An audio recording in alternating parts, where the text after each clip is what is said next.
تقبل يا ملك بهلك تسن قانون وتشيل النفوذ اللي عندهم بكبره بما فيها القصر والخدم والحراس، من محبس لقبهم تاخذ الشذرة. نفرض وافقت من قصرك يطلعون إلى أي بيت ثاني يجمع الأسرة، شو تسوي إذا ينهدم هذا البيت؟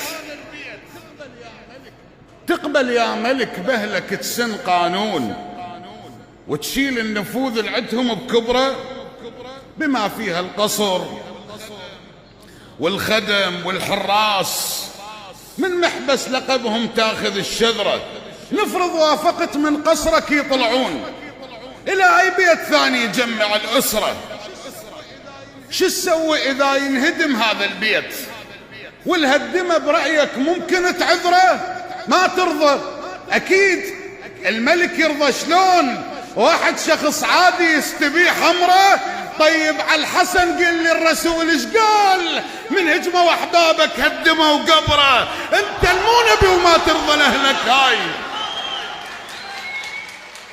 طيب على الحسن قل لي الرسول ايش قال؟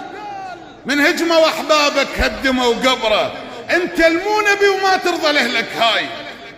احسك مبدئيا رافض الفكره، من تكسر غصن تبرد اعصاب الفاس، بس لازم يظل بخاطر الشجرة. شو تريد؟